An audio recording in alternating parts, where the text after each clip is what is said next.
Yeah, really. All right. All right. This is we're building on your electrical understanding here. We're going to try to strengthen the neural pathways. Oh, and by the way, look in there in my office. There is an answer sheet for everybody. Yeah, everybody gets an answer sheet. I just printed it, so you should be able to find it. There are 10 answers. Maybe lay it on the desk or something. Bring them back. No. All right, somebody identify this. Identify this. Somebody identify this. That's a sugar. Yeah. Yeah. What is it? You seen it before? Yeah. You seen all those parts? There's about 40 parts there. Huh? You rather go on the middle or? Yeah. This is a motor. This is a motor that can spin 10,000 RPM in one direction and stop within a quarter of a turn in reverse and spin the opposite direction 10,000 RPM. What's that for? If you ever look through a microscope at a bacteria and that little tail whipping out the back of the end of the bacteria, that motor is what spins the tail on that bacteria. That is an actual diagram of the electric motor that spins the tail on the back of that bacteria. I'm telling the truth. That is an actual diagram of the motor. The rod's actually where the little tail comes out of the bacteria. And there's a motor, electric motor. You remove any one of those one of those parts, you know, let me see if I can help him. He's in his over his head. Okay? He ain't found it.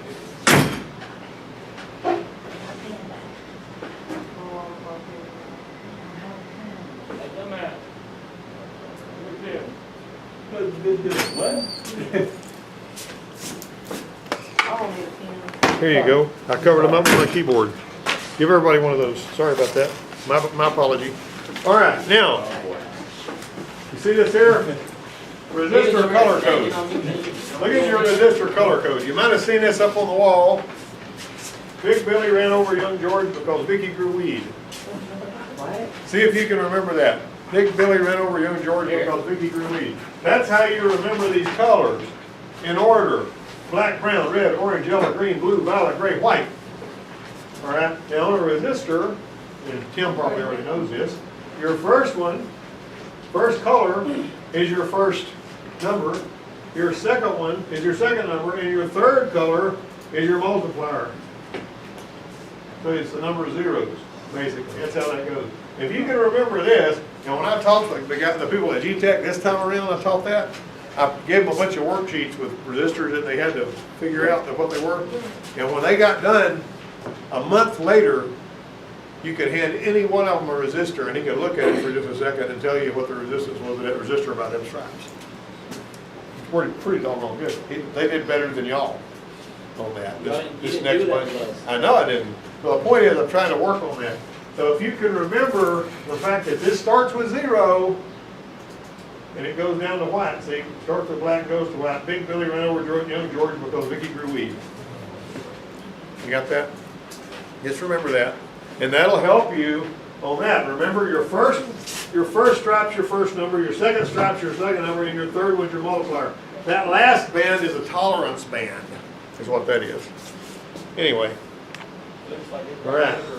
Here's your abbreviations.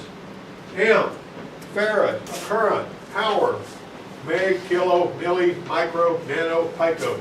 Whenever you see those little things, this is not something we'll spend a ton of time on, but you need to kind of understand what you're looking at, particularly when you're looking at a meter that's auto ranging. You know, if you got a lot of these meters I'm using right here, you got to actually click it to where you're going to measure. But if you look at an auto ranging meter and you don't know what that reading is that you're looking at, it'll have an M or a K, or it'll have nothing out there. That's going to tell you if it's 1,000,000 ohms or 1,000 ohms or whatever. All right, look at this. Anytime you're measuring anything with a meter, always start with your lowest possible setting, okay? Start with your lowest possible setting on your meter, because what you're wanting is for the highest resolution reading, you're wanting to go up until you get a reading and then stop. And when you start getting a reading, that's the reading you're going to do. Now you could go up to, say, 2,000,000 ohms, and you're gonna get a reading, but it's not gonna be a very high resolution reading. You'll get a lot higher resolution reading if you start on the lowest reading. And Kayla, you know how to use that meter that you got? Yes.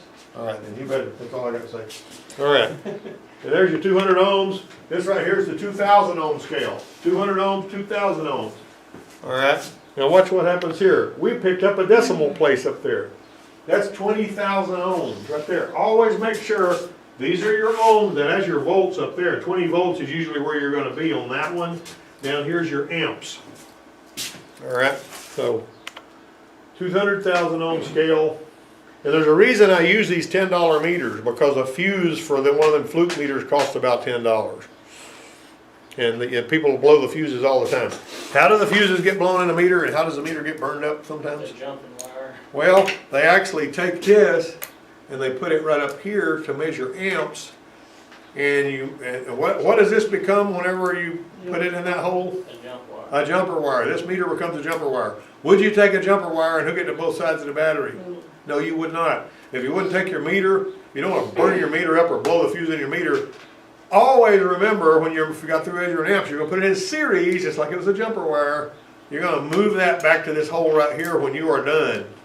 Now, where you've got this turned doesn't really matter in that regard, but if you've got this up here, it's got a dead short between those two wires. But if you're flowing current through it to a load, you're going to read your amps on this. This is electrical stuff. You need to know this. Okay. All right. 200,000 ohm scale, that's a 2 million ohm scale. You notice the K is 1,000, 2,000 K. 1,000 is a million, right? All right, just remember that. Now, Ohm's law.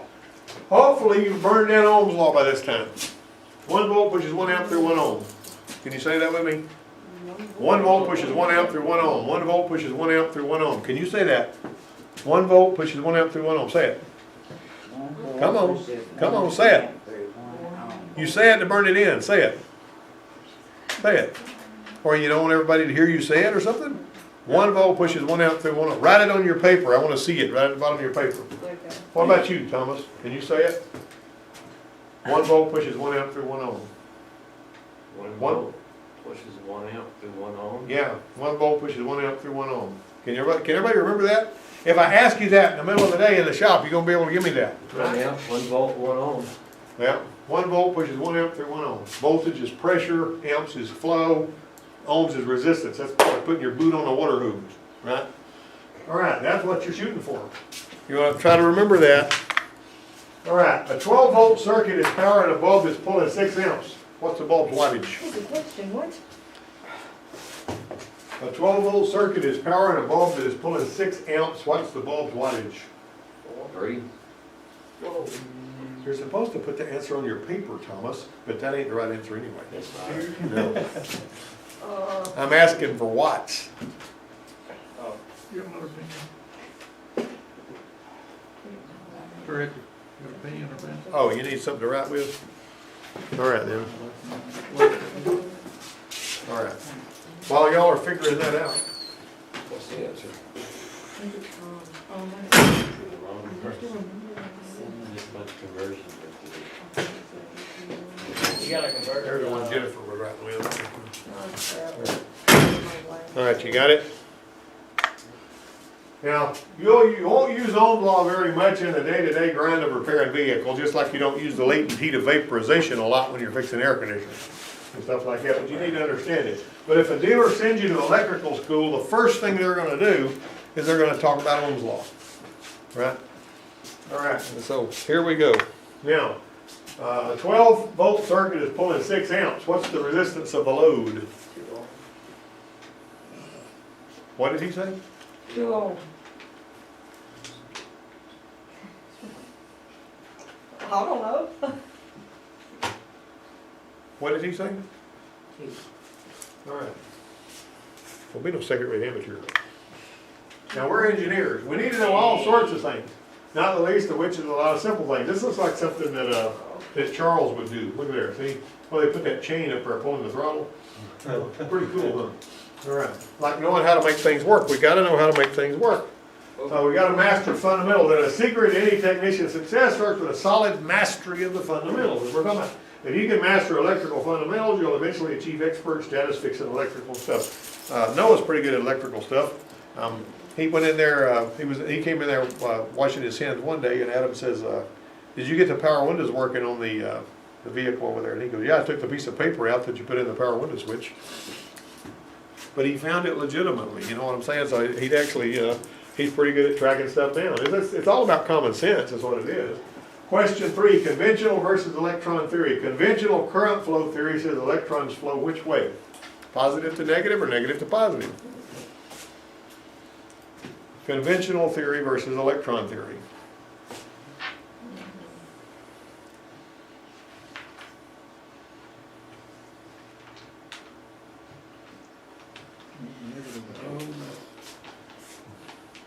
You write that down over there?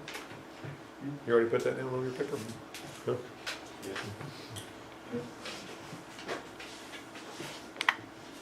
All right, now your knowledge of voltage, as well as how to test and interpret, is critical. Voltage can be identified as electrical pressure. Now, how is it that we can take 12 volts in a battery and we can jack it up so that it will punch across a spark plug gap in a pressurized combustion chamber? Cold. Changing the voltage from 12,000 to 100,000. Well, 100,000 volts can push across that gap. 12 volts would never jump across that spark plug gap and it wouldn't fire nothing, right? So basically we're going through a little transformer, we call it an ignition coil. And we've got a primary and a secondary winding. The primary winding's got a few wraps and the secondary's got a million. And so whenever we saturate that along with the core in the middle of it, and then we collapse it, whenever that magnetic field collapses, it causes a secondary winding. It generates a huge voltage spike that comes out of it that will just fire you right on up. All right. Available battery voltage should be tested first before you do anything else. When Katie was fighting with her truck, you remember that? What happened with her truck was all of this scrabbling she was doing, she wound up finding out she had a battery that was weak. If you don't start with your battery, you're going to get yourself in over your head, right? Furthermore, once you've established that the battery is good and strong, you also need to know that you've got good solid connections all the way. There was a police car, unmarked 01 Impala that came in there one time, and they were thinking it was going to be something computer. They wouldn't, you know, they'd put a battery in it and all this sort of stuff. And it basically, the cable, that little side mount cable, looked really good until you took it off of there on the positive side, but it was all chalked up. They didn't even look at that before they just popped the new battery in there and tightened it up, and it had like 7 volts of voltage drop. And so all we had to do was basically replace that battery cable with a nice clean one, and that's all it took. But and it cost $16. But it was, you know, state trooper people, we don't look after them. Now, voltage is only the command. Current does the work. You got that? Voltage actually commands, current does the work. Now, resistance restricts the current, which is amperage, and that reduces the amount of work that can be done in a system.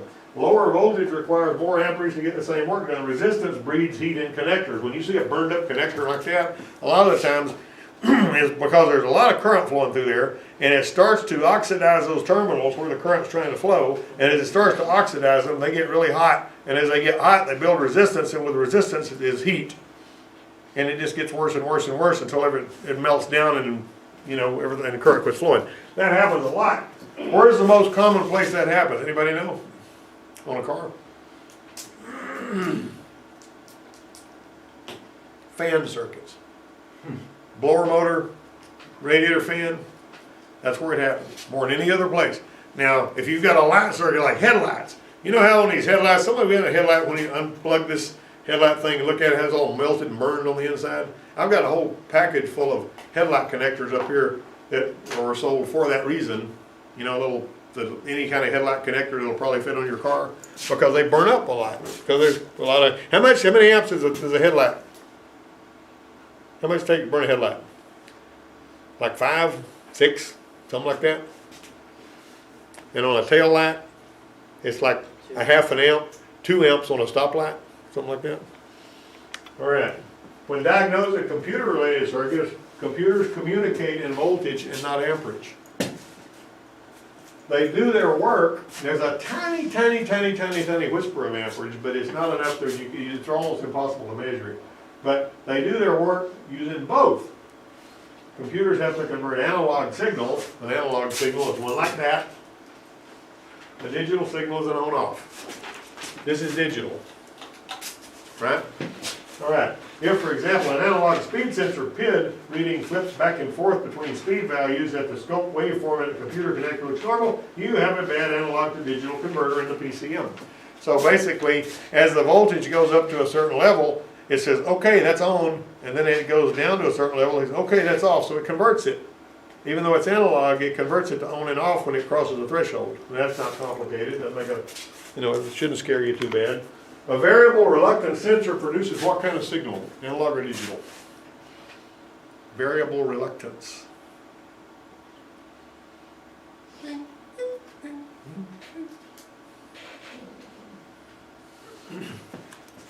See this sensor right here? That's a variable reluctance. That crank sensor is a variable reluctance sensor.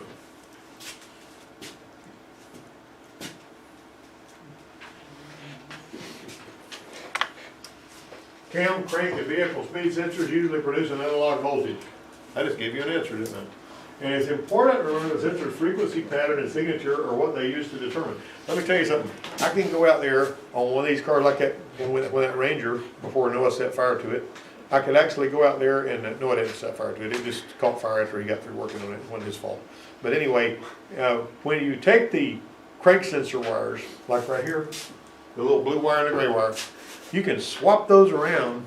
That's pins 21 and 22 in the PCM on the older 104 pin. You can swap those things around and invert that. And that vehicle on the scan tool will start counting RPM, then it'll drop to 0 and it'll never start. Because it's looking at the shape of that waveform. Keep in mind that triggering and slope come into play when the ECU is interpreting a signal. So it's looking at that really closely. If you connect the sensor wires backwards, that's what I was talking about right there, it won't read right. Now, can you imagine how hard that'd be to fix?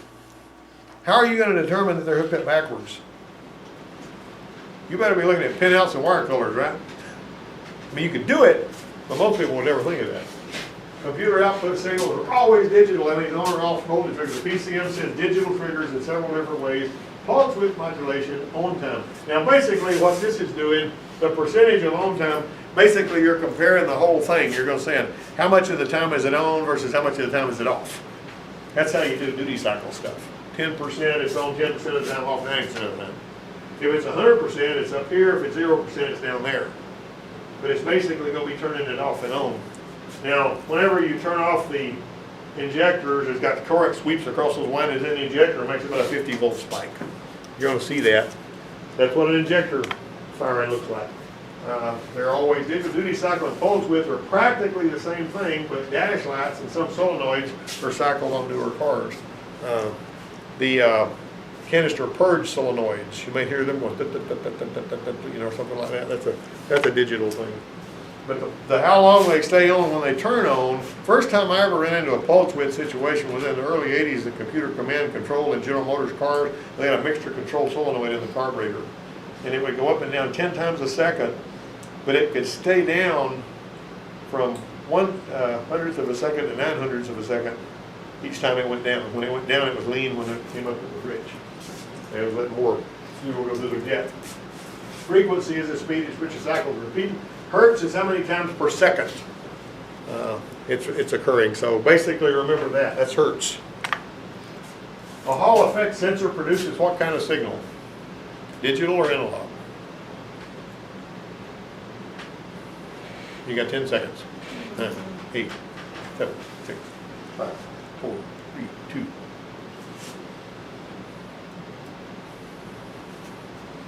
Kayla coming here with her sandwich, making us all hungry. Pretty much.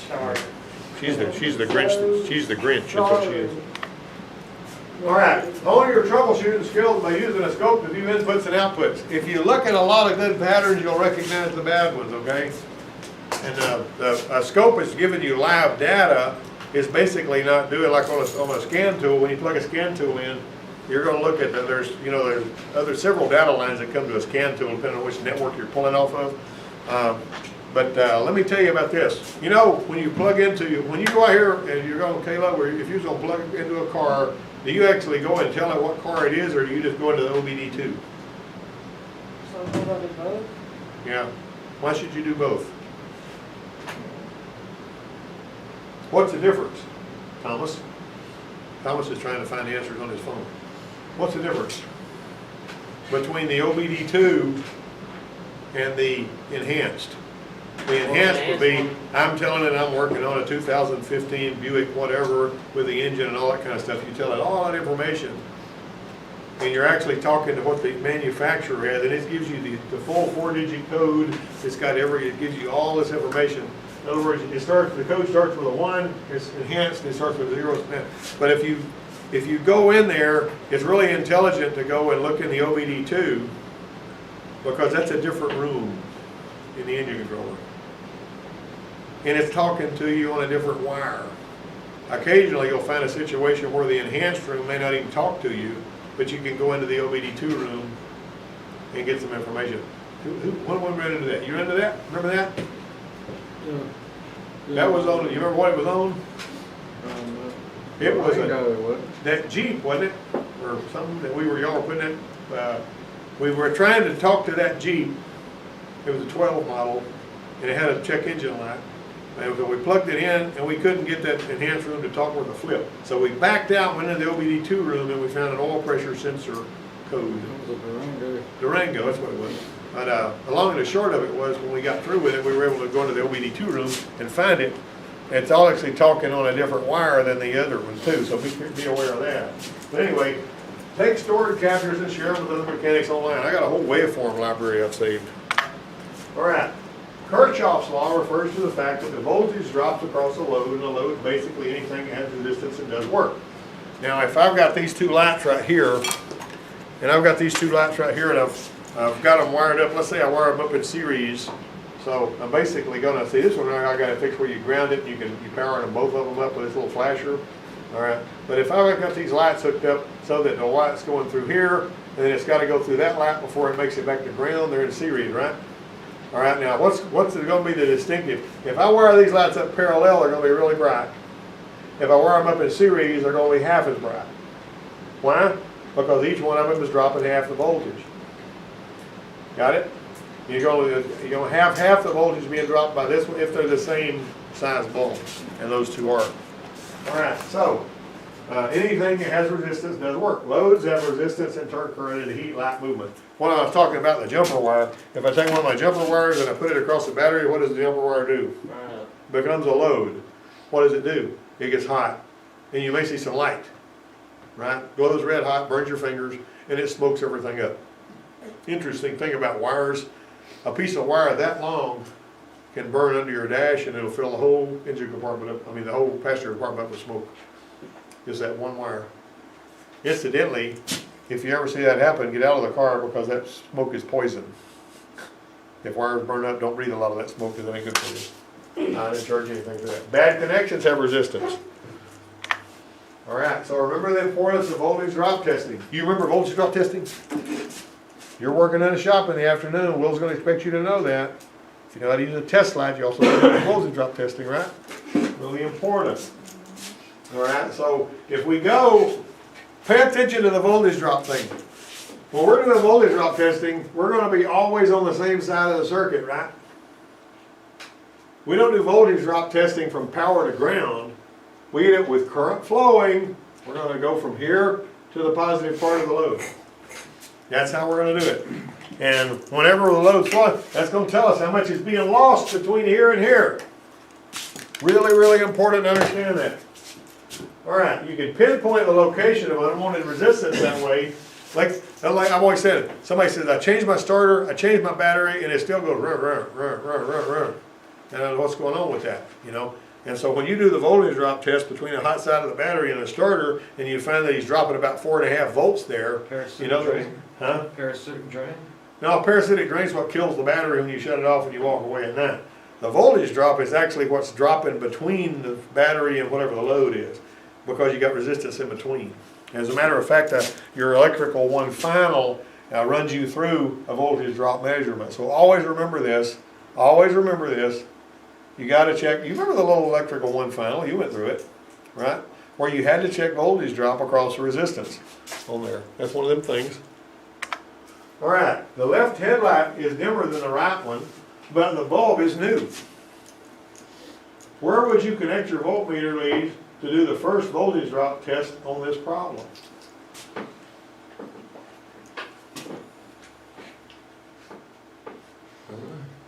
Huh?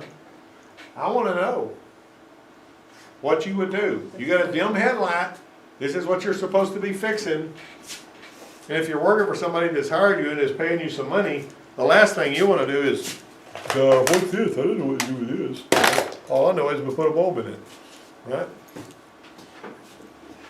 What you gonna do? Question 6. Do not fail this test. We're gonna whip back over these pretty quick. Question 6. The voltmeter is reading 3.8 volts when the starter is engaged. See the voltmeter? 3.8 Question volts. 7?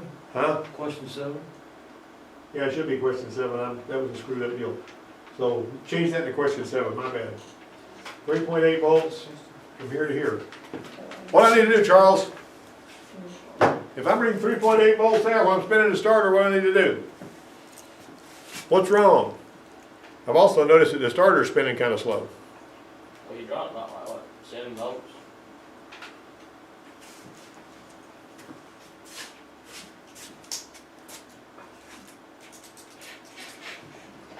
Check your voltage drop between negative and positive. We've already checked voltage drop. That's what we're doing right there. We'll start with me. Check the ground on the start. No, we're not checking anything like that. That's it. He didn't know how to do it, so he's not even filling out his test. So that means he gets a 0, okay? That's a special topics test for you guys. All right. All right. Here, an engine controller takes advantage of voltage drop by reading the voltage after a fixed resistor to determine the resistance and temperature, like, for example, in a coolant temperature sensor. You got a little fixed resistor inside, and it's basically, there's not any thing out there in the way of current to amount to nothing, but it is, as this resistance goes down, this is a engine coolant temperature sensor, the hotter it gets, the less the resistor gets, the more it pulls the voltage down.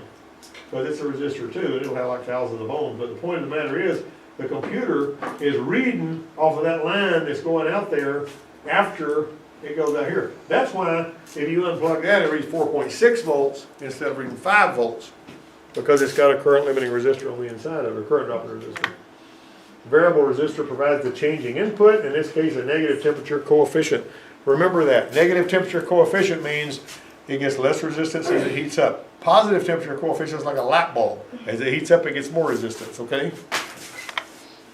Dynamic rationality testing. Scope the signal wire of the mass airflow circuit, both at the sensor as well as the engine controller. Since the MAF voltage originates at the sensor, a lower measured voltage of the PCM can be a problem.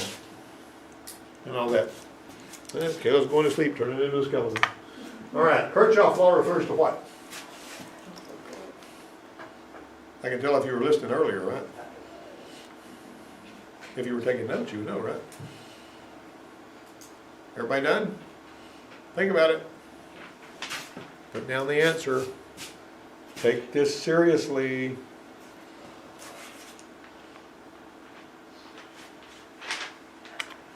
Parasitic dross testing on late model vehicles can be a time-consuming task, waiting for modules to go to sleep, which we did on the truck yesterday. Took this little inductive meter I got, and we saw that it was pulling amps, you know, like 8 amps, and it went down to, you know, 400 milliamps and 200, then it dropped away to nothing.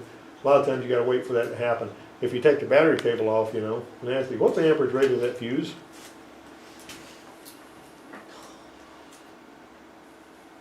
You got your colors memorized?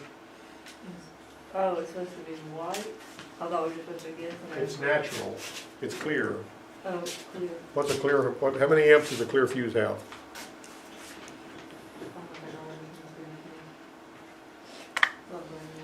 Parasitic dross testing, you can measure it across the fuse.